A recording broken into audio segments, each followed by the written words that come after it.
Alright, so this will be the third video in the beginner series, and I figured for this one, go ahead and go over a bowl. Luckily, once you get your piece centered and everything, it kind of wants to go into a bowl shape anyway. So it's one of the easier forms to nail down. However, there are some ways to make it easier, and I'll go ahead and go over that. I've got a chunk of clay here that it's 2 pounds that I centered earlier, and so we're just going to go over what can make making a bowl a little bit easier and more controlled than just letting it happen. So we'll go over that, just kind of some helpful bowl tips. So yeah, let's do that. Let me get my other camera here started. Alright, so I got my centered piece of clay here, and we're just gonna have at it, make a bowl. So once you've got your clay centered, opening is fairly similar to a cylinder where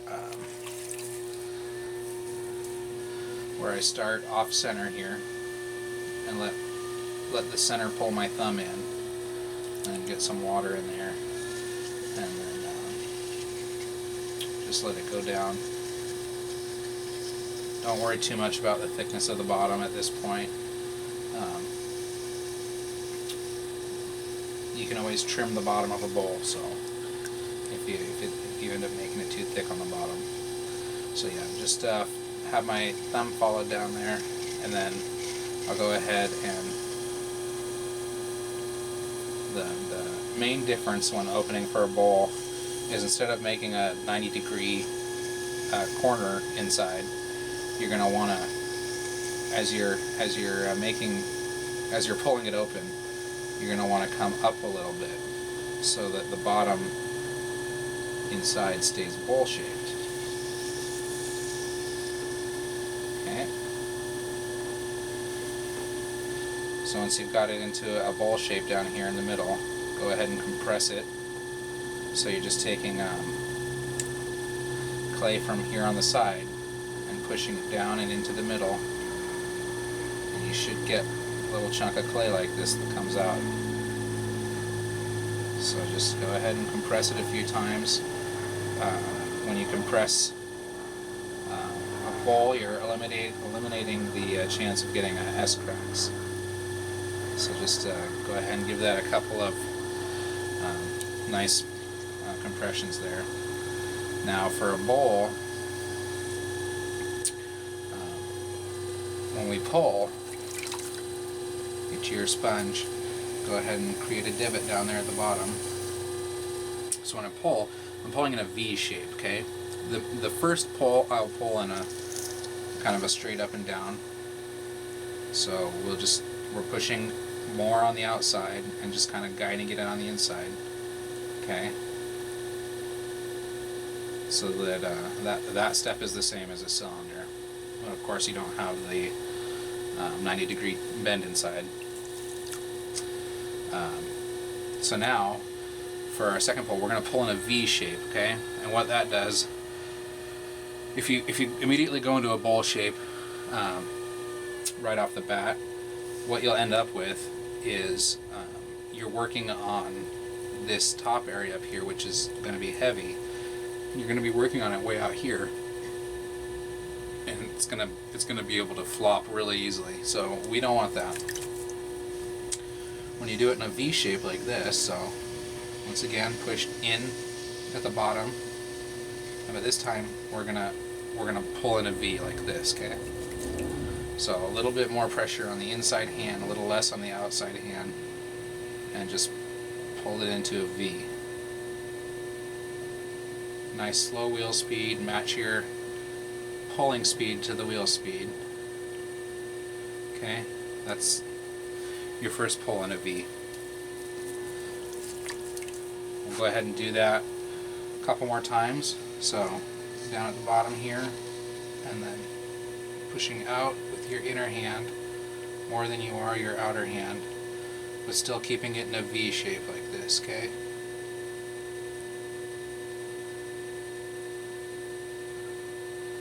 I'll follow it all the way to the top. Go ahead and compress the rim. And we'll do that V pull one more time. So that makes it 3 in total. Make sure that you've got enough moisture in here. Go ahead and use water. So this is the final V pull.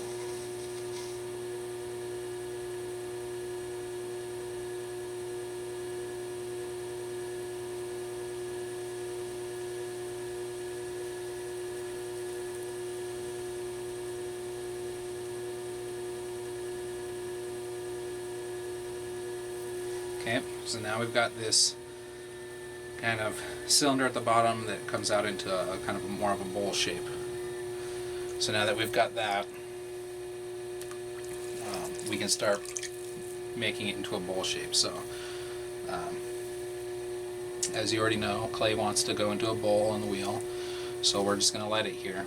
So this is going to be our shaping, so we're going to start by pushing out in the inside, not doing anything with our outer hand. And then once we got a bulge down here, then we can start forming it into a bowl.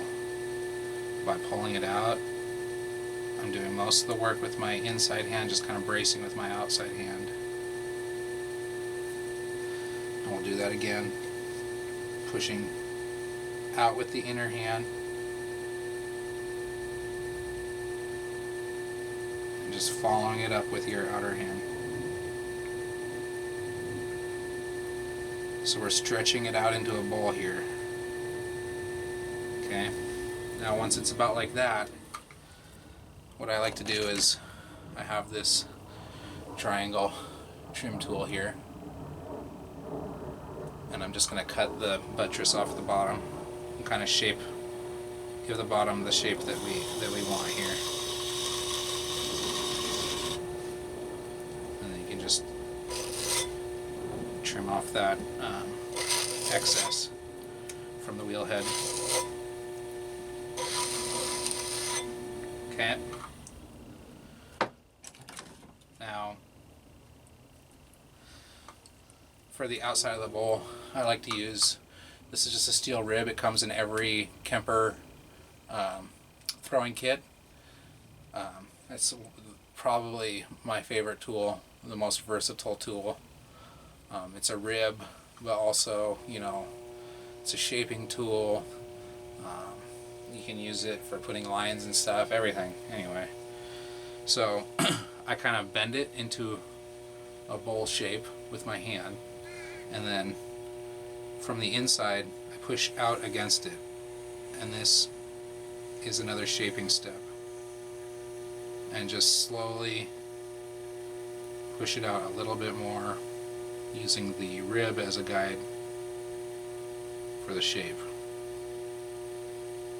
and then go all the way to the top,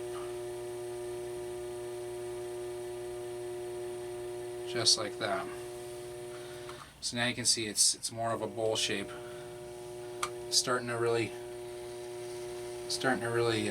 come into its own here. We're giving birth to a bowl. Alright, so we'll just give it just a little bit more shape and just push it out a little bit more at the bottom here. It's kind of a wider bowl and not so angled there at the bottom. Okay. And just follow it up all the way to the top, all the way to the rim. There we go. Okay. I mean, that's a bowl right there. So, once you're comfortable making a bowl, you can just take the curved side of your stainless rib, this side here, and you can just run it along the inside here. The ball's going to hold its shape, so you can push, fairly heavily, and just take it all the way. Cut short at the bottom there, because if this crosses the center point at the bottom, it's going to dig in. So you can just give it a little bit more shape like this.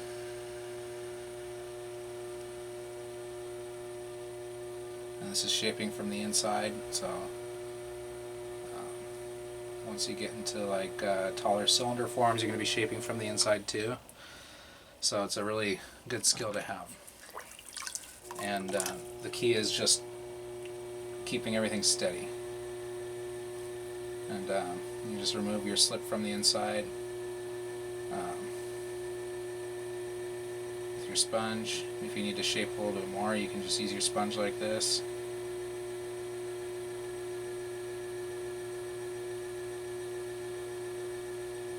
Bring it up the wall, removing all the slip and yuckiness. And if you don't have a chamois, you can bend your sponge over the rim like that to smooth it out. But yeah, there's a basic generic bowl. You can always lay it down flatter if you want a wider one, but you start running into issues with it flopping the wider you go. You just have to learn your own personal limits, and always push your personal limits as well. You won't get better if you get comfortable. So don't get comfortable. Always challenge yourself. But just with a little bit of guidance, you can make a bowl that you controlled instead of the wheel controlling the shape. So yeah, that's part 3. Thanks for watching. Go ahead and subscribe for more content like this, and of course my regular stuff, which is just me, making small scale production pottery. I like to do videos on that kind of stuff too. So anyway, thank you for watching.